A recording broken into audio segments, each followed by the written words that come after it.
नमस्कार। साहित्य कला परिषद द्वारा आयोजित 6 दिवसीय भारतेंदु नाट्योत्सव की उद्घाटन संध्या में पधारे आप सभी दर्शकगण का हार्दिक स्वागत। विशेष रूप से स्वागत है आज के समारोह के मुख्य अतिथि साहित्य कला परिषद की जनरल काउंसिल के मेंबर श्री संजय चड्ढा जी का।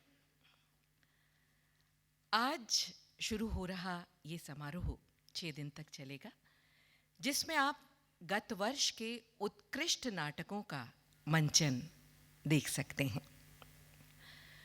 उत्कृष्ट नाटक, ये दो शब्द विशेष रूप से रेखांकित कर रहे हैं हम, क्योंकि उत्कृष्टता और भारतेंदु ये दोनों एक दूसरे के पर्याय हैं। भारतेंदु हरिश्चंद्र ने 19वीं शताब्दी के मध्य में बहुत कुछ लिखा। गद्य, पद्य, नाटक, निबंध, लेख और पौराणिक विषयों पर, धार्मिक विषयों पर, सामाजिक, राजनीतिक, साहित्यिक सभी विषय उनकी लेखनी के द्वारा रचे जाते रहे। और रोचक बात यह है कि लगभग 1.5 शताब्दी बाद भी आज भी उनका साहित्य उतना ही प्रासंगिक है जितना उस समय के समाज की दशा को लेकर था। शायद यही कारण है कि वो उत्कृष्ट भी है और उत्कृष्ट नाटकों के इस समारोह को संभवतया भारतेंदु हरिश्चंद्र को श्रद्धांजलि स्वरूप ये नाम दिया गया है, भारतेंदु नाट्य उत्सव। 3 दशक से ये समारोह आयोजित किया जाता जा रहा है और जो दिल्ली के नाट्य प्रेमी दर्शक हैं उनके तो अब कला कैलेंडर का एक ये प्रतीक्षित पर्व बन चुका है। आने वाली 6 शामों में जो नाटक आप देखेंगे, एक दर्शक के नाते, एक नागरिक के नाते, वो ज़रूर एक संदेश और विचार हम सबको देंगे, जो शायद दर्शक और नागरिक दोनों के नाते हमारे दिल में कुछ ऐसी अनुभूति देगा कि हम अपने को अधिक समृद्ध महसूस करेंगे, व्यक्ति के रूप में, इंसान के रूप में उत्कृष्ट महसूस करेंगे। आज का नाटक है सीढ़ियाँ, जिसके लेखक हैं श्री दया प्रकाश सिन्हा जी और निर्देशक अरविंद सिंह। लेकिन इससे पहले कि हम आज का नाटक आरंभ करें, हम अनुरोध करते हैं आज के मुख्य अतिथि साहित्य कला परिषद की जनरल काउंसिल के मेंबर श्री संजय चड्ढा जी से।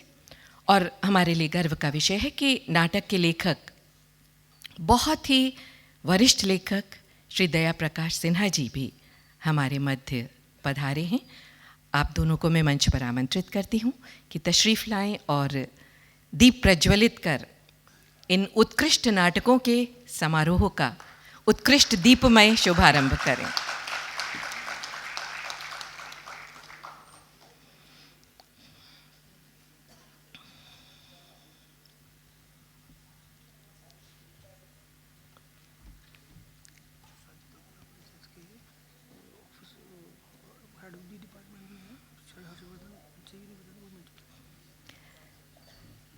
साहित्य कला परिषद के head of the department Shri Harshvardhan ji भी यहाँ पधारे हैं। आप भी मंच पर तशरीफ़ लाएं।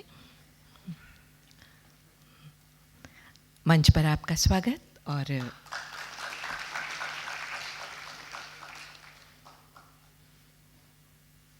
इस समारोह के 4 नाटक आप इसी सभागार में देखेंगे और 13 और 14 तारीख को जो नाटक मंचित किए जाएंगे वो लिटिल थिएटर ग्रुप सभागार में मंचित किए जाएंगे।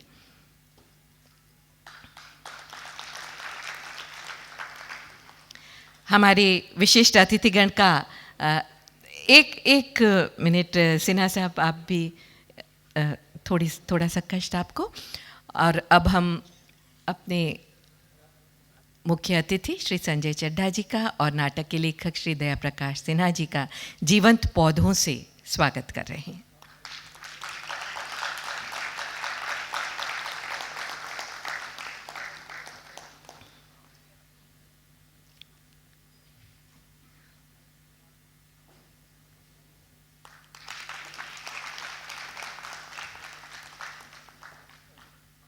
जीवन से भरपूर इन पौधों को दिए जाने के बाद बस इससे पहले कि हम नाटक शुरू करें, आप सब नाट्य प्रेमी दर्शक हैं, सुधी दर्शक हैं, सभागार के पवित्रता को समझते हैं।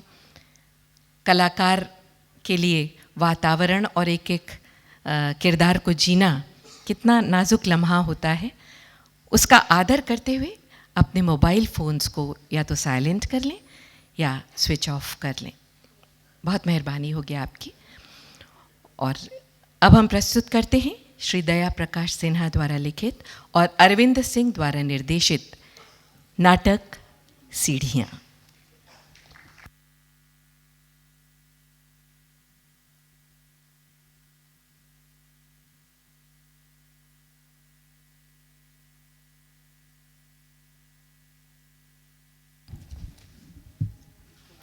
प्रस्तुत है नाटक सीढ़ियाँ। लेखक दया प्रकाश सिन्हा, निर्देशक अरविंद सिंह। इलाहाबाद में जन्मे अरविंद सिंह की बचपन से ही रंगमंच और संगीत में रुचि और प्रतिभा थी। इलाहाबाद से ही रंगमंच में सक्रियता का संस्कार और अनुभव लेकर अरविंद दिल्ली आए और Shriram centre for performing arts से रंगमंच का प्रशिक्षण प्राप्त किया। यहाँ देश के अनेक प्रख्यात निर्देशकों के साथ आपको काम करने का अनुभव हुआ। प्रयाग संगीत समिति से संगीत की तालीम ने अरविंद के नाटकों में संगीत के पहलू को कथानक की सशक्त अभिव्यक्ति का माध्यम बनाया। इनके द्वारा निर्देशित लगभग 50 नाटकों में से बहुचर्चित नाटक हैं अंधेर नगरी, ताजमहल का टेंडर, मुगल बच्चा, कथा एक कंस की, देवदास, थांकू बाबालोचन दास आदि। तो लीजिए प्रस्तुत है भारतेंदु नाट्य उत्सव का उद्घाटन नाटक सीढ़ियाँ। लेखक दया प्रकाश सिन्हा, निर्देशक अरविंद सिंह। सीढ़ियाँ।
दिल्ली में अब नए सूबेदार हैं। क्यों? क्यों? क्यों क्या? क्योंकि अब नए सूबेदार हैं। तो वही तो पूछ रही हूँ कि पुराने कहाँ गए? अरे जहन्नुम में गए, मर गए। मर गए? लेकिन कैसे? अरे जैसे सब मरते हैं, बस हो गए टे। अरे अपने आप मरे हैं किसी ने? मैंने मार दिया। हाय अल्लाह, क्या बोलते हो? क्यों मर गए, कब मर गए, कैसे मर गए? तू सवाल तो ऐसे पूछ रही है जैसे पुराने सूबेदार की कुछ लगती है। मेरा मतलब था कि मुझे क्या, मेरे लिए तो जैसे पुराना वैसे ही नया, कोई भी हो मुझे क्या लेना देना। ये लड़की बहुत बदतमीज हो गई है तू। चले सब छोड़ और ये बता कि तूने नए सूबेदार को कॉर्निश की? नया सूबेदार? कहाँ है नए सूबेदार? झुककर सलाम करो, दिल्ली के नए सूबेदार तुम्हारे सामने खड़े हैं। अच्छा, अरे हाँ, तुम ही हो मिर्जा शेख मिर्जा सलीम बेग शाह बहादुर, 25 हजारी मनसबदार। नए सूबेदार, नए मनसबदार।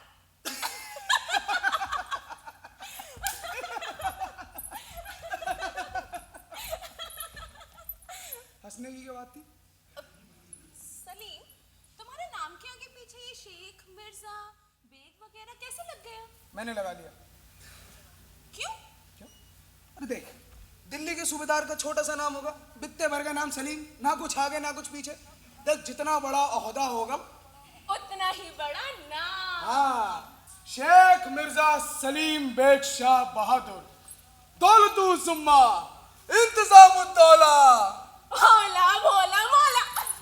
देख बानो, देख मेरा ना, मेरा बात देख, सुन, मेरा मजाक ना बना, मैं ख्वाब देख रहा हूँ, देखने दे। अरे रे रे रे रे रे, तो जनाब ख्वाब देख रहे हैं? हाँ, अच्छा, हम दिल्ली के सूबेदार हैं, हवादार में बैठे हैं। हवादार में मखमल का मसनद बिछा है, गाँव तकिए पे गमखाब का गिलाफ है, उसमें हम आराम से अधलेटे हैं। 4 कहार आगे और 4 कहार पीछे हवादार लिए जा रही हैं। खरामा खरामा। वाह। हम देखते हैं हवेली को, दरबान, शोबदार, चौकीदार सब हमारी कॉर्निश में खड़े हैं। आदाब आदाब आदाब। हमने जवाब में बस गर्दन झुकाई, यूं थोड़ी सी, ज्यादा नहीं, थोड़ी। हम आगे बढ़े, हवेली का दरवाजा खुला और जैसे हमने हवेली के अंदर कदम रखा तो क्या? हरम की हुरों ने हमें घेर लिया। एक से एक नाजुक, एक से एक हसीन, एक से एक खूबसूरत, एक से एक रंगीन। हाय, या शबाब की शबनम है, हुस्न का मेला है। हमने किसी की जुल्फ सूंघी, किसी के गालों पे चुटकी काटी, किसी का हाथ पकड़ के अपने आगोश में खींचा और हाय मैं क्या करती हूँ, मैं देख लेगा। कोई नहीं देख रहा। अच्छा, अब वो नमाज पढ़ने गए हैं, अभी आते ही होंगे। बस तोड़ दिया ना ख्वाब। मैं अच्छा खासा अपनी हवेली के हरम में था, हसीनों की महफिल थी, खुशबू का हुजूम था, और तुम लेके पहुंच गई अपने अब्बा जान को वहां। तुम्हें मेरे अब्बा जान से इतनी नफरत है? नफरत नहीं है, लेकिन तुम ही बताओ, इंद्र सभा के अंदर तुम्हारे अब्बा का क्या काम? खुद लाठी आगते आएंगे और चालू हो जाएंगे, बेटा रक्स हराम है, शराब हराम है, मौसीकी हराम है। अरे जब सब कुछ ही हराम है तो बचा ही क्या? कह दो ना जिंदगी भी हराम है। उन्हें खुदा का खौफ है, उन्होंने जिंदगी भर 5 वक्त नमाज अदा की है। अच्छा, पर मिला क्या उन्हें? फौज में सिपाही थे भाई, सब खुदा के बंदे हैं, लूटना खुदा की निगाह में कुफ्र है। अरे जब सिपाही लूटेगा नहीं तो सिपाही किस बात का? आज इस खुदा पे तुम्हारे अब्बा जान को इतना भरोसा था, क्या दे दिया उसने? साली आंखें भी छीन ली। अल्लाह के लिए ऐसे मत कहो। क्यों ना कहूं? देखे, शरीयत की हिदायतें, मौलवी की नसीहतें, कुरान की आयतें ये बस गरीबों के लिए होती हैं। वो सब के लिए होती हैं। किले में जाकर देखो, वहां की राग रंग की महफिलें, क्या उन पे खुदा का गुस्सा नाजिल नहीं होता? होगा, एक दिन जरूर होगा। बानो तू समझ, मैं ये ढिंडोर चिगिरी के काम से आजिज आ चुका हूँ। अरे सुबह से शाम तक ये गली गली मोहल्ला मोहल्ला ढिंडोर चिगिरी करके अपना गला फाड़ते रहो, उसके बाद जब घर लौटता हूँ तो बानो जिस्म से तो थका होता ही हूँ, दिल से भी शिकस्त होता हूँ। मानो मेरे दिल में ना एक किस्म की आग सी सुलगती रहती है। जानती है, मैं 12 साल का था, वही बल्ली मैदान में अपने हम उम्र लौंडों के साथ गुल्ली डंडा खेल रहा था। तभी फौजदार का सिपाही आया और कहा कि चलो फौजदार साहब के यहाँ काम करने। मैंने कहा मैं नहीं हरा बेकार करने। मेरी बात पूरी होने से पहले ही उसका अंटर मेरी पीठ पर था।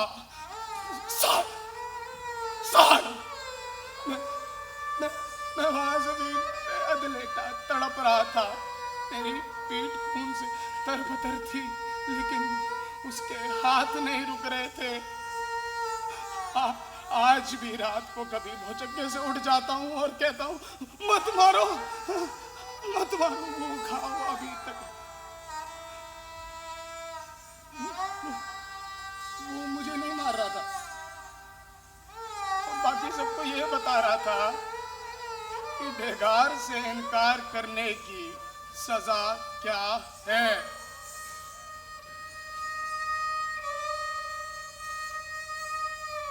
मैंने फैसला कर लिया। कैसा फैसला? एक दिन वो हंटर मेरे हाथ में होगा, पीठ चाहे किसी की भी हो। जान, जान। खुदा पर भरोसा रखो। अरे ये क्या खुदा खुदा लगा रखा है? खुदा के पास और कोई काम नहीं कि वो यही देखता रहे कि ये ढिंडोरची सलीम क्या कर रहा है और क्या नहीं। अब वो कहते हैं कि खुदा से कुछ छुपा नहीं रहता, वो सब कुछ देखता है।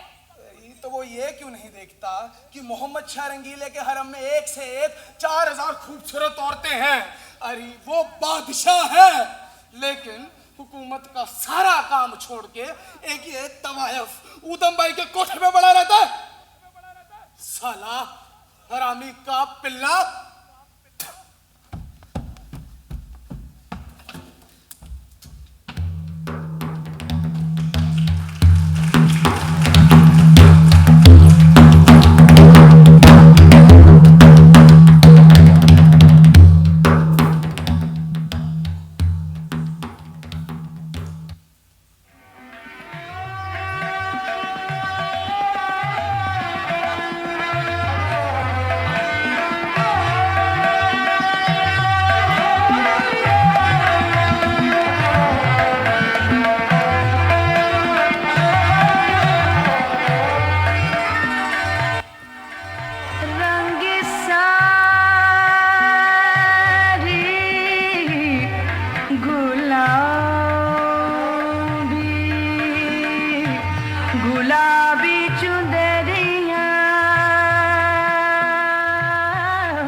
मजा तो इसमें है कि जीत अपने आप हो जाए और किसी को खबर भी ना।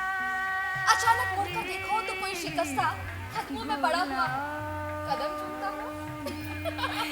ये खबर सबके पास कहाँ? इसी से तो आपने दिल्ली के शहंशाह मोहम्मद शाह गुलाम बना लिया है। मैंने तो नहीं कहा था। सुर्ख गोरे रंग तराशे जिस्म के शायराना खमों और उभारों के बावजूद क्या कुछ कहने की जरूरत बचती है? मैंने कहा ना तेरी बातें बड़ी प्यारी है। अभी बता कि सब कुछ ठीक ठाक तो है ना? हिंदुस्तान का शहंशाह के कपड़े तो देखने नहीं आ रहा।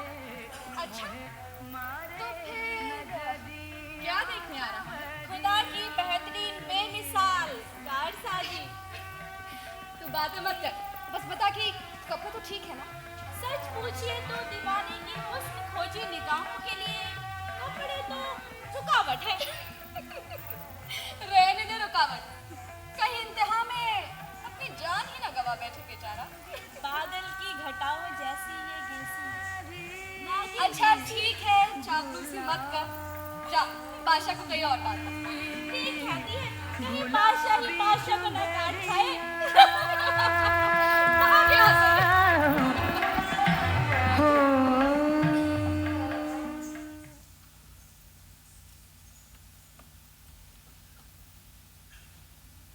ए उदम भाई, खुद पर इतना गुमान ना कर।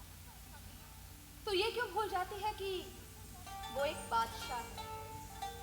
बादशाह है तो क्या हुआ? दीवाना तो दीवाना, मोहब्बत की यही फितरत है। फिर वो चाहे बादशाह हो या फिर गुलाम। हाँ लेकिन वो बादशाह है, मोहब्बत उसके लिए सिर्फ एक खेल है, सिर्फ एक खिलवाड़। तो मेरे लिए भी तो खेल है, सिर्फ एक खिलवाड़। अब तक कितने ही खिलौनों से तो खेल चुकी हूँ, एक खिलौना ये भी सही। हाँ लेकिन वो सारे खिलौनों से अलग है, वो बादशाह है। जी भर गया तो कभी भी निकाल बाहर फेंकेगा। निकाल बाहर फेंकेगा? अरे वो कोई और होगी जिसे बाहर निकाल फेंका होगा। ये उधम बाई, इसे बाहर निकाल फेंकना इतना आसान है। जादू वो जो सर चढ़कर बोले, नशा वो जो कभी टूटे ही ना। मैं भी पगला गई, अपने आप से ही बातें कर रही हूँ। बादशाह भी अभी आने वाले होंगे।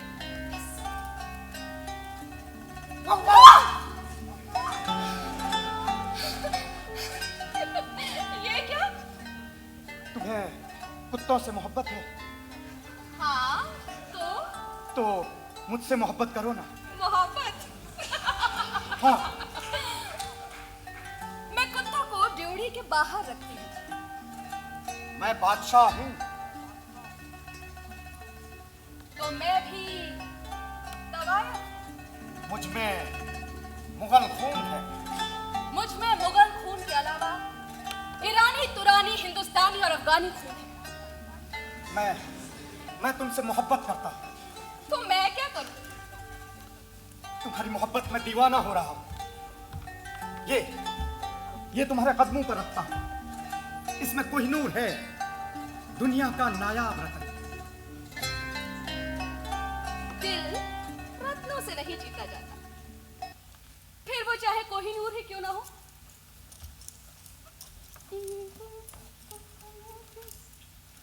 आशिक हूं तुम्हारा, दीवाना। तुमसे मोहब्बत की भीख मांगता हूं। तुम्हें किले मोहल्ला ले जाना चाहता हूं। मैं तुम्हें अपनी मलका बनाना चाहता हूं। मैं तुमसे निकाह करना चाहता हूं।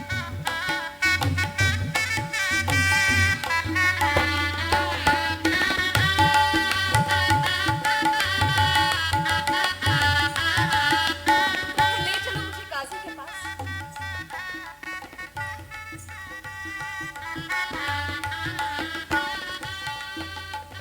जियो, जियो मेरी जान, जियो। कोई है? कहां मर गए सबके सब? वहीदा, वहीदा, वहीदा, वहीदा, सितारों से कहो कि वो फूल बरसाएं, हवाओं से कहो कि वो खुशबू बिखेरें, गरीबों और कंगालों में अशर्फियां बांटी जाए। उधम बाई हिंदुस्तान की मलका बनकर हम पर हुकूमत करेंगी। हमने उनसे निकाह करने का फैसला किया है। इस मुबारक मौके पर हम उनको मनसबदार बनाते हैं, 50,000 मनसबदार। आज से वो कुदसिया बेगम के नाम से जाने जाएंगे। हम उन्हें बायजूस साहिबा और साहिबो जमानी का खिताब अता करते हैं।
अरे खालू मजे में हो या जमुना पार पड़े हो? तुम्हें क्या पता दिल्ली में क्या हो रही है? हाँ, ये कुदसिया बेगम कौन है? तवाइफ थी, चावड़ी बाजार की उदम भाई। हम हिंदुस्तान की मलिका है। यही तो दिल्ली है खालू, कभी चित तो कभी पट। तवाइफ उदम भाई आज मलका कुदसिया बेगम है। ये तो जमाने की फितरत है सलीम। अरे कल की तवाइफ आज खानदान अमीरों पे हुकूमत कर रही है। सलीम बेटा, खुदा ने औरत को औलाद देने के लिए बनाया, वाविंद की खिदमत के लिए बनाया। ये हुकूमत का काम तो इन मर्द लोगों का है बेटा। हाँ खालू, मगर वो अरे वो तो ईरानी, तुरानी, पठान, अफगान, मुगल, सैयद सबकी नाक में नकेल डाल के नाचने जा रही है। और इतना ही नहीं, हुकूमत के काम से फुर्सत पा के बादशाह सलामत की आशा और बढ़ गई हैं। सुनने में आया कि आजकल ये नूर भाई पे बताएं। अरे खालू सब कुछ हम लोगों के लिए है, उनके लिए नहीं जो ऊंची ऊंची इमारतों के पीछे चढ़ के बैठे हैं। मतलब ऊंची इमारतों के पीछे जो गुल खिलते हैं ना, अगर हम सुन मिले तो काफिर हो जाए। अब बादशाह की महफिल के संगी साथी है कौन? पड़वे और वो एक क्या नाम है उसका, इस साला हिजड़ा जावेद का, चलो वो भी आजकल बादशाह की नाक कबाल हो रही है। अल्लाह खैर करे, अल्लाह खैर करे कमीने। खालू जिंदा हो ना? खालू माफी माफी। अरे बेटा, हमें क्या, जो जैसा करेगा खुदा वैसा ही तो उसको सिला देगा ना। खालू यही तो हमारे अंदर खराबी है। अब जो है जैसा है हम उसी में खुश हैं। लेकिन बेटा, किस्मत की तहरीर कोई कैसे बदल सकता है? अरे क्यों नहीं बदल सकते खालू? उदम भाई को देखो, तवाइफ की बेटी, तवाइफ की बहन, तवाइफ की नाती, अरे साली पूरी पक्की तवाइफ आज मलका कुदसिया बेगम में बन के खानदानी अमीरों पे हुकुम कर रही है। और इतना ही नहीं खालू, उसका भाई मान खा, अरे बादशाह ने उसे भी जागीरदार बना दिया। कल तक वो 2 कटोरी साला महफिलों में कूले मटका रहा था, हाँ 5 हारी मनसबदार है और तुम बातें कर रहे हो। बेटा, दूसरे की तरक्की देखकर ललचाना नहीं चाहिए। सच बात सुनोगे खालू? हैं, आपके जमाने की सारी बातें हो गई हैं हवा। देने को शर्फिया हो, कम सिन औरत हो तो तुम्हारे खुदा का वास्ता जो चाहे करवा लो। अरे बेटा सलीम, जिंदगी में असली चीज है सुकून। अच्छा, खुदा बस इतना करे कि 2 वक्त का खाना मिल जाए और पहनने को कपड़ा मिल जाए बस। अरे कपड़ा चाहे फटा पुराना चीथड़ा ही क्यों ना हो। सलीम, मैं तुझसे बहस में तो नहीं जीत सकता। वो पता है। जा, तेरी ही बात ठीक है, पर अब ये तो सोच कि मैं बूढ़ा हो चला हूँ, मेरी बेटी बहनों को कब तक अपने यहाँ बिठा के रखूं? तेरे महरूम अब्बा और अम्मी ये शादी तय कर गए थे, बहिश्त में बैठे, उनकी निगाहें तेरे पर हैं। बोल, कब तक अपना घर बसाएगा? क्या खालू? घर? हाँ, खालू घर तो झुग्गी भी होती है, झोपड़ी भी होती है, और खालू घर तो ये मामूली लोग बसाते हैं। आपने इतना इंतजार किया है ना, थोड़ा सा और कर लो, थोड़ा सा। खालू मैं ये झुग्गा झोपड़ी तो नहीं, हमारी तो एक हवेली होगी। सुनो सुनो सुनो, हर खासों को इत्तला दी जाती है कि मैं सलीम वल्द फकीरा साकी बल्ली मरान ये ऐलान करता हूं कि हम जल्द ही हवेली बसाएंगे। पता नहीं कब बसाएंगे, हम कब्र में चले जाएंगे और ये हवेलियां बसाते रह जाएंगे। ना मुराद कहीं का जब आता है बकवास करता है। अरे खालू सुनो, अरे खालू समझो।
हाँ जावेद, ये किस मरदूत को हमारी महफिल यारा में पकड़ कर ले आए? ये है अली मर्दान कजलबाश। ये कहाँ से पकड़ लाए? कहीं कहा चल रहा होगा। मजे मजे। जावेद मैंने देखा तो दिल आ गया और हाथ लाए शहंशाह हिंद की महफिल में। सोचा होगा, क्या सोचा होगा? यही सोचा होगा कि रंगीले ने अपने महफिल यारा में इतने गधे इकट्ठे किए हुए हैं, एक गधा और सही। वाह वाह नूरे नश्ब, वाह वाह नूरे जिगर नूर भाई, खुदा सलामत रखे तुम्हें। करो अपनी बकवास, सालों ने धोबी घाट बना दिया है, बंद करो। है रंगीले पिया, ये बांगड़ू है कौन? यही तो हम जानना चाहते थे। हुजूर, यह है अली मर्दान कजलबाश। गजलबाश तो ये गजलें कहता है। ये तो हमारी बरादरी का निकला।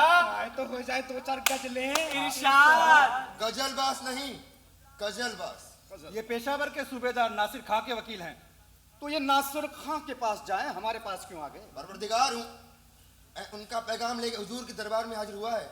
माँ बदौलत इस वक्त अपने गधों के साथ मसरूफ है। हाँ। आलीजा, ये दिल्ली में आपके दीदार के लिए पिछले 3 महीने से टिके हैं। माफ हो, 4 महीने से। तो 4-5 महीने और सही है, जल्दी क्या है? तब तक चावड़ी बाजार की तवायफों का दीदार करे। हुजूर, मैं कयामत तक कदम बोसी के लिए आपका इंतजार कर सकता हूँ। मैं आपकी अदना रियाया हूँ, मेरी गर्दन मेरी धड़ पर हुजूर की मेहरबानी से है। मेरी जिंदगी तो आपकी रहन है, जब चाहे ले लें। पेशावर के सूबेदार आपके गुलाम हैं और मैं उनका वकील, उनका गुलाम। रंगीले पिया, बोलता तो ठीक है। हाँ बोलता तो ठीक है, लेकिन हमारी महफिल में क्यों चला है? हुजूर, आज आपने इनको महफिल में पेश करने का हुक्म दिया था। हमने हुक्म दिया था, हमें तो याद नहीं पड़ता। रंगीले पिया, जमाना बड़ा खराब है। खुदा का डर भी उठ गया है। हुजूर ने कोई हुक्म नहीं दिया, फिर भी इस नामुराद जावेद ने झूठ कह दिया। हुजूर आप ही ने तो कहा था, किसी आदमी का यकीन तो किया ही नहीं जा सकता। हाँ, आदमी पर यकीन नहीं किया जा सकता, इसलिए हमें जावेद खां पर यकीन करना होगा। क्यों, क्या कहती हो नूर भाई? ठीक फरमाया रंगीले पिया। हुजूर, कल रात आपने ही हुक्म दिया था जावेद ठीक कह रहा है रंगीले पिया, आपने तो हुक्म दिया था। वाह, अब तो हुस्न भी तुम्हारी वकालत करने लगा। वकील के लिए वकालत। तुम तो मुकदमा जीत गए। बोलो क्या बोलना है। हुजूर, पेशावर के सूबेदार साहब को 5 साल से तनख्वाह नहीं मिली है। 36 से जी तुझे कब से तनख्वाह नहीं मिली? तनख्वाह की क्या जरूरत हुजूर, मैं तो हुजूर की वफादारी से जिंदा हूँ। सूबेदार साहब तो किसी तरह बिना तनख्वाह के काम चला रहे हैं, लेकिन सिपाहियों के लिए बहुत मुश्किल हो रहा है। उनके बीवियां हैं, बच्चे भी हैं। रंगीले पिया, बिना बीवी के क्या काम नहीं चल सकता? चल सकता है। क्या सबूत? बच्चे उनके हैं। हुजूर से 10 बजे तक गुजारिश है कि पेशावर सूबे के सिपाहियों की हालत तवज्जो फरमाएं। तवज्जो फरमाएं, तवज्जो ही तो फरमा रहे हैं। खुदाबंद को जब कोई काम नहीं होगा, फुर्सत से बैठा होगा, तब खुद अपने हाथों से, फुर्सत से, बड़ी तवज्जो से अपने हाथों से नूरबाई को गढ़ा होगा। जहां फना थोड़ी तवज्जो की दरकार है। तवज्जो ही तो दे रहे हैं। मामला बहुत अहम है। हाँ, ये मामला बड़ा अहम है, दिल का मामला है। नूरबाई, तुमने हमारा दिल लेकर कहाँ रख दिया? अपने दिल में तुमने शाल से दुरत्ती मार रहे गरीब सिपाहियों को लोगों ने उधार देना बंद कर दिया है। तमाम सिपाही फौज छोड़कर भाग गए हैं। फौज छोड़कर भाग गए, बहुत अच्छा हुआ। अरे करते क्या होंगे? कोठे पर तबला बजाते होंगे। तिनक दिन, तिनक दिन। सरकारे आलिया, खुदा के बाद आपका एक दर्जा है। फलक पर खुदा और जमीन पर बादशाह। खुदा को याद करने से पहले बंदे आपको याद करते हैं। मैं आपके आगे दामन फैलाता हूँ। सिपाहियों की वर्दी फट चुकी है, उनकी तलवारों में जंग लग गई है। फिर हुजूर, एक बहुत खतरनाक खबर है। खतरनाक? सूबेदार साहब ने खास तौर से आपको बताने के लिए कहा है। क्या खबर है? क्या पेशावर में कोई नूरबाई से ज्यादा खूबसूरत है? हम नहीं मानते इस बात। ईरान का बादशाह नादिर शाह बड़े जोरों शोरों से फौजी तैयारियों में लगा हुआ है। उसकी नीयत खराब है। उसकी बदगुमान निगाह हिंदुस्तान पर है, तख्ते ताउस पर। ऐसी हिम्मत! उसकी गुस्ताख निगाह शहंशाह के तख्ते ताउस पर। मैंने भी नादिर शाह की दाढ़ी ना मूड़ दी तो हज्जाम क्यों ला दी? हाँ, मैंने भी उसे घाट पे कपड़ों से ना निचोड़ा ना, तो धोबी क्यों ये मजाक नहीं है। हुजूर, नादिर शाह की नीयत बिल्कुल ठीक नहीं है। वो सल्तनत के लिए एक बहुत बड़ा खतरा है। अली मर्दान कजलबाश, ये सही है कि हमारी दिल्ली पहाड़ पर नहीं है, इसलिए हम मैदान के लोग बहुत दूर तक देख नहीं सकते। तुम्हारा सूबेदार पहाड़ पर रहता है, इसलिए कुछ ज्यादा ही दूर तक देख लेता है। उसी को कुछ ईरानी सिपाही दिखाई दिए गए होंगे। हमसे पैसा वसूलने के लिए सूबेदार अफसाना नवीस बन गया। हम भी कम चालाक नहीं है, हम नहीं आने वाले उसके झांसे में। क्यों नूरबाई? यहाँ पना, लेकिन 5 साल से तनख्वाह नहीं मिली है। वकालत पना, तनख्वाह नहीं मिली है तो मिल जाएगी, थोड़ा सब्र कीजिए। हुकूमत के काम में देर सवेर तो होती है। हुकूमत कोई शराब तो नहीं कि मुंह में लगाई और सुरूर आ गया।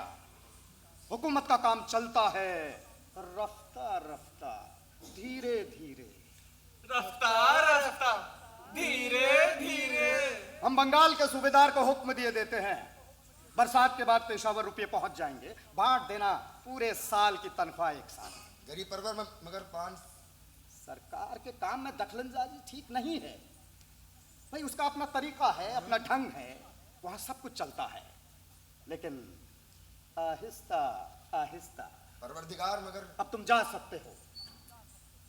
हमने तुम्हें जाने का हुक्म सादिर किया है। साले ने मुंह का जायका खराब कर दिया। कहाँ है वो? हाँ वही। हाय अल्लाह, मेरे आका, क्या मेरे अलावा भी किसी की तलाश है? पीक डान। आए हुजूर का पीकदान की क्या जरूरत हैं? सारा मुल्क आपका है, उसके बासिंदे आपके हैं, जहां मर्जी पीक दे। तो क्या तुम्हारे ऊपर पीक दें? सही किस्मत।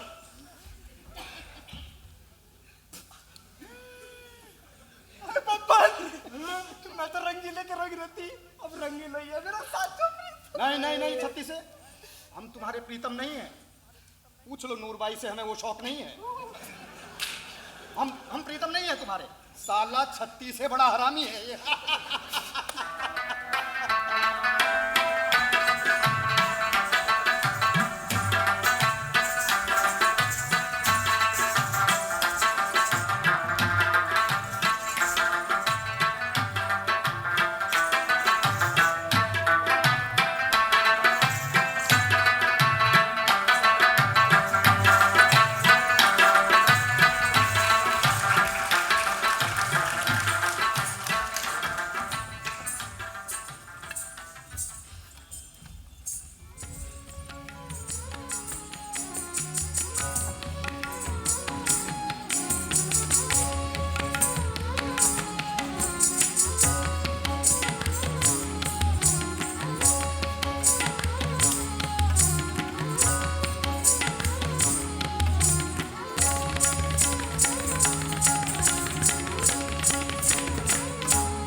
नाचीज का सलाम कबूल हो। क्या बेइज्जती हो मियां? वफादारी हुजूर, हुजूर की गुलामी करना चाहता हूँ। टिकदा टिकदा थई, टिकदा टिक टिक थई। नाराज ना हो सरकार, कदमों में पड़ा हूँ गरीब परवर। ता थई थई ता थई थई ता। ढिंडोरची हूँ, नाम सलीम है, यही पल्ली मरान में रहनी हूँ। आपके हुजूर से जुहार करने के लिए हाजिर हूँ सरकार। ता थई ता थई ता थई ता थई। वल्लाह, सुभान अल्लाह, क्या बोल है, क्या गा रही है। ऐसा लग रहा है जैसे हर सिंघार के पेड़ से फूल झड़ रहे हो। कानों में शहद घोल के डाल दिया सरकार। थई ता थई थई ता थई। नाराज ना हो सरकार, ये गरीब आपकी खिदमत में बड़ी उम्मीदें लेकर आया। खुदा आप पर मेहरबान है और आपकी बहन उदम भाई मुगल सल्तनत पे 4 चांद लगा रही है। और आप हमारे अमीर हैं, मनसबदार हैं, हम आपकी रियाया। ये बंदा आपकी खिदमत में एक दरख्वास्त हाजिर करना चाहता है हुजूर। हुजूर, बड़ी मेहरबानी होगी, किले में एक प्यादे की नौकरी दिलवा दे। अब मलिका से सिफारिश कर दिया शहनशाह से। देखिए आपकी एक इशारे से मेरी जिंदगी बन जाएगी सरकार। मैं जब तक जिंदा रहूंगा आपके नाम की माला जपूंगा, खुदा से आपके लिए दुआएं मांगूंगा सरकार। देखिए मैं ही ढिंडोरची गिरी से आजिज़ आ चुका हूँ। मुझे एक अदना सी नौकरी की दरकार है हुजूर। मैं आपकी कदम मोसी करता हूँ हुजूर।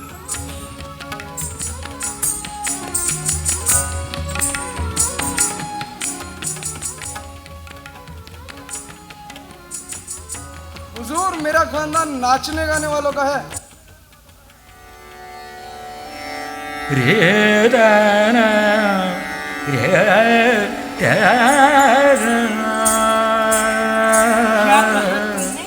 जी हाँ हुजूर, मेरा खानदान नाचने गाने वालों का। देखिए मैं नाचता हूँ ना, दिन दिन ना। मेरे मरहूम अब्बा तबला बजाते थे और मेरे नगर दादा सारंगी और मेरे नगर दादा के नगर दादा सितार और मेरे नगर दादा के नगर खानदानी फनकार हो तुम। हाँ, तो आओ ना, खड़ी क्यों, मेरे सीने से लग जाओ।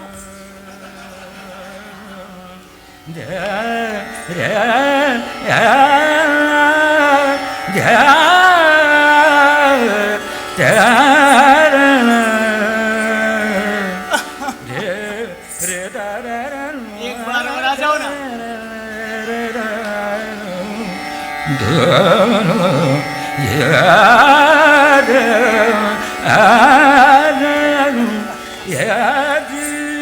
तुम नहीं जानते तुमसे मिलकर हमें कितनी खुशी।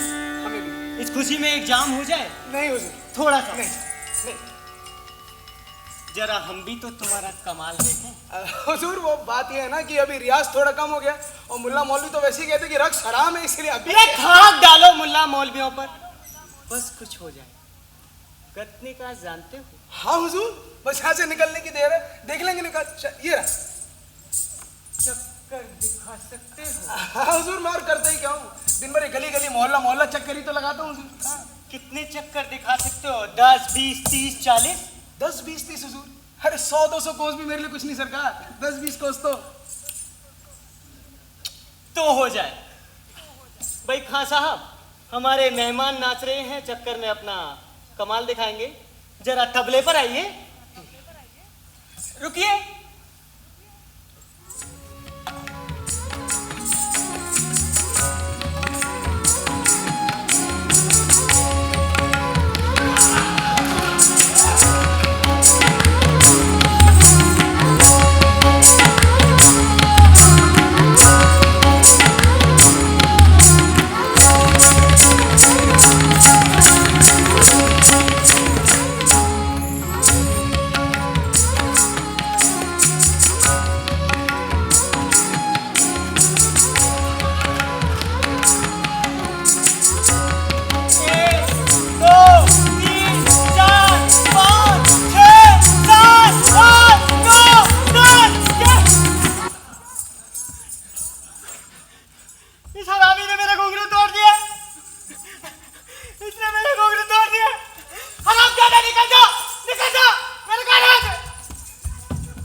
कहता है कि तुम ईरान के सफीर हो, इसलिए हमारे मेहमान हो।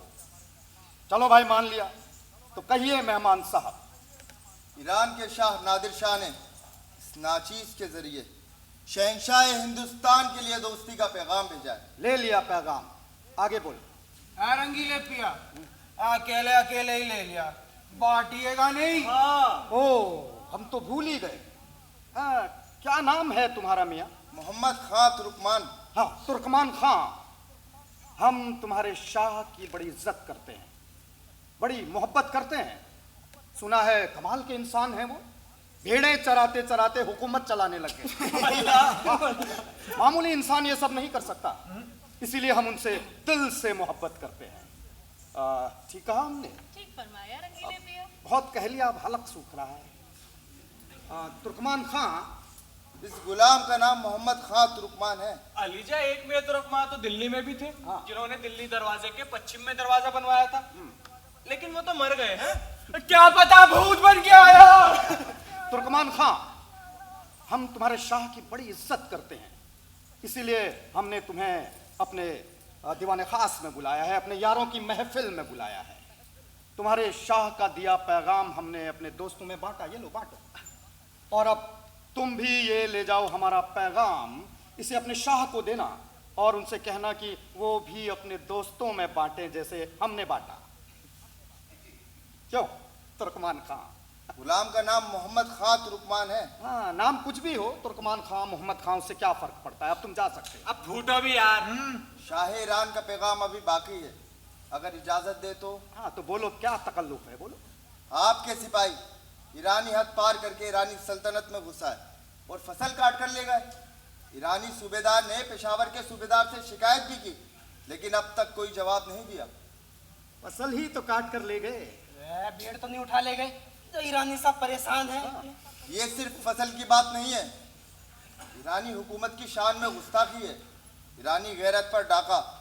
हुकूमत की शान में गुस्ताखी, गैरत पर डाका। शाह ईरान शाह हिंदुस्तान से दोस्ती बनाए रखना चाहते हैं, इसीलिए उन्होंने चाहा है कि शाह हिंदुस्तान 10,000 अशरफियों का मुआवजा दे, नहीं तो क्या नहीं तो? क्या शाह ईरान हिंदुस्तान पर हमला कर देगा? तेरी तो हिम्मत तो देखा साले की। दो कौड़ी का एलची धमकी देता है हमारे आका को, हरामी की औलाद। खड़ा खड़ा क्या देख रहे हैं जावेद? साले का सर कलम कर देना, ना रहेगा पास, ना बजेगी बांसुरी। ले पिया, हुक्म तो दीजिए, मैं पहुंचा दूं साले को जमुना घाट। कद्दू राम नाम सत्य साले का।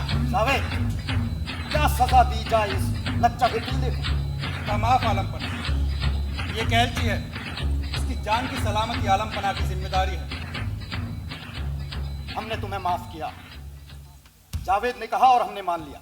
जा सकते हो तुम। गुलाम परवरदिगार का शुक्रगुजार है, जान के अमान पाऊं तो अर्ज करूं। इजाजत है। शाह ईरान के लिए आपके जवाब की अब भी दरकार है। जावेद किस घामड़ को पकड़ कर ले आए, अभी तक हमारा जवाब नहीं समझाए। कैसा चुगत है। कहाँ के रहने वाले हो मियाँ? उज़्बेकिस्तान। उज़्बेक है बेचारा। तभी तो। ये उज़्बेकिस्तान कहाँ है? हुजूर, शमरकंद के शुमाल। देखो, हम दिल्ली से बाहर कभी गए नहीं हैं, बरसात में थोड़ा मेहरौली तक चले जाते हैं बस। लेकिन हाल हमें हर जगह का मालूम है, पूरा पक्का। रंगीले पिया ने कोई जिन साधा है, वही को मलाया होगा। मजे नहीं, वो बात नहीं है। तब ख्वाब में देख लिया? नहीं।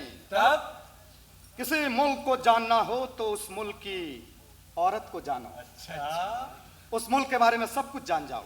वाह, कितना आसान नुस्खा है और कितना रंगीला। बंगाली औरत को देखो, सांवरी, काली कजरारी आंखें, घने लहराते बाल, रसीली रसभरी सी। बस हमने जान लिया कि बंगाल में हर वक्त काले बादल छाए रहते हैं। हाँ, और उसकी सांवरी अदा वहां के सब्ज खेतों की देन है। तो बताओ, सही जाना हमने बंगाल? वाह रंगीले पिया, अल्लाह का खास करम है आप पर। देखो, हम कभी फिरंग मुल्क नहीं गए, फिर लेकिन फिरंगी औरतों के जरिए जानते हैं फिरंगी मुल्क कैसा होगा। कैसा होगा वो मुल्क? फिरंगी औरतें होती हैं गोरी, सफेद, भबूक सी, उसी से हमने अंदाजा लगा लिया कि फिरंगी मुल्क के पहाड़ों में हमेशा बर्फ जमी रहती है। हाँ, और हम ये भी जान गए कि फिरंगी मुल्क में सर्दी बहुत होती होगी। एक बात बताएं मियां, इरशाद। इसीलिए फिरंगी औरतें थोड़ी ठंडी होती हैं। हुजूर, ये उज्बेकिस्तान कैसा है? उज्बेकिस्तान, जमीन तो वहां की थोड़ी पथरीली है, हाँ, लेकिन इतनी पथरीली भी नहीं है कि वहां कुछ ना उगे। हरियाली है तो खेती भी होती है। अगर हाँ पत्थर तोड़ सको तो नीचे मीठे पानी के चश्मे मिलते हैं। कैसे जाना? हमने उज्बेक औरतों को जाना है, उनके जरिए जानते हैं। वैसे तो थोड़ी कड़ियल होती हैं, अखरोट के छिलके सी, लेकिन अगर बाहरी छिलका तोड़ दो तो अंदर मुलायम गूदा ही गूदा। क्यों तुर्कमान खां, तुम तो जानते ही होगे, बाहरी सख्ती तोड़ दो तो अंदर मुलायम गूदेदार नरमी। तुम्हारी बेगम भी तो ऐसी होंगी। भी आगे बढ़ाया तुम। अगर जान की सलामती चाहता तो तलवार हाथ से नीचे गिरा दो। अरे नब्बर, हाँ, इसका पेट कितना बड़ा है? इतना बड़ा पेट? लगता है पेट की जगह पैर भारी हो गए हैं। अरे दम लगा। लगा तो रहा हूं, तो उठा ना। वाकई पैर भारी हो गए हैं। उठते ही नहीं। खड़े खड़े क्या देखते हो? खुशी मनाओ। दाई को बुलाओ। हाँ जी। अरे दाई को बुलाओ। हाँ जी। अरे दाई को बुलाओ। हाँ जी। आ गई दाई। हाँ जी। आ गई दाई। हाँ जी। ये बताओ कितने महीने का लागा? अरे रवा भैया, सजे रही गली तेरी माँ, सुनहरे गोटे में सजे रही गली तेरी माँ, सुनहरे गोटे। अरे पेट दिखाओ। हाँ जी। अरे पेट दिखाओ। हाँ जी। अरे पेट दिखाओ। हाँ जी। पेट बचाओ। हाँ जी। पेट बचाओ। हाँ जी।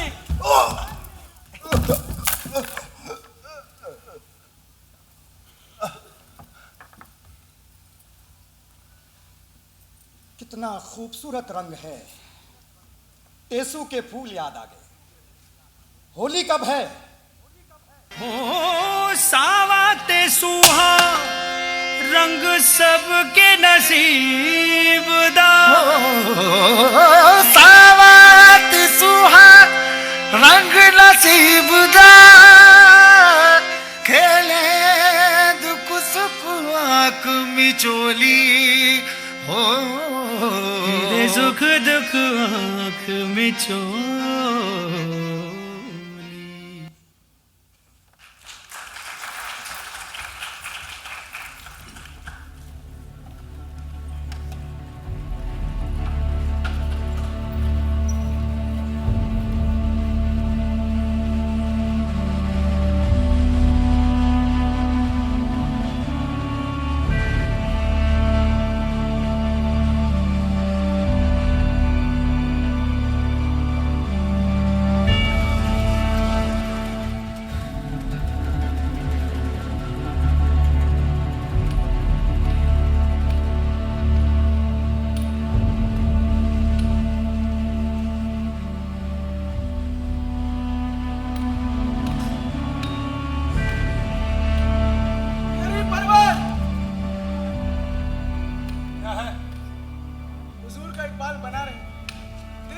चौगनी तरक्की हो।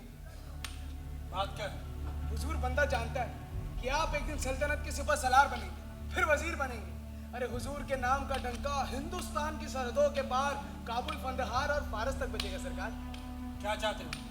अली जाके निगाहे करम की दरकार है हुजूर, इसलिए रास्ता रोकने के लिए यहाँ खड़े हो। खुदा माफ हो हुजूर, मरता क्या ना करता। एक आपके हाथ में है, गर्दन चाक कर दे, लेकिन एक मौका अपनी खिदमत का दे। कैसी खिदमत? अपनी चाकरी में रख ले, प्यादा बना ले, सिपाही बना ले, फिर देखिए मेरी वफादारी के जौहर। अरे सरकार हुजूर के लिए अपनी जान निछावर करके ही इस रूह को सुकून हासिल होगा। सिपाही बनना चाहते हो? हाँ। तलवार चलाना जानते हो? तलवार चलाना तो हमारा खानदानी पेशा है हुजूर। मेरे दादा के नगड़ दादा शहनशाह बाबर की फौज में थे, उनकी तलवार की जौहर ने इब्राहिम लोदी की फौज में खलबली मचा दी थी। तुम अपने बारे में बताओ। हुजूर, मेरे नाना के नगड़ नाना समरकंद के थे। उनकी तलवार की धार से निकला लहू का दरिया पेशावर से कटक मुल्तान और दिल्ली हुआ था बहा था। और इतना नहीं सरकार, उन्हें लोग आफताबे थे कहते थे। उनकी तलवार की चमक में लोगों के तीले चूल्हे आ गए थे हुजूर। खामोश! बातें बहुत करते हो। ये लो तलवार, संभालो अपने आप को।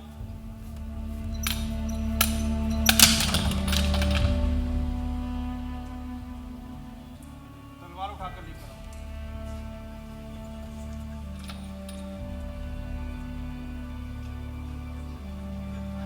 तुम बातों के बहादुर हो, श्री जवान से जंग फतेह नहीं होती।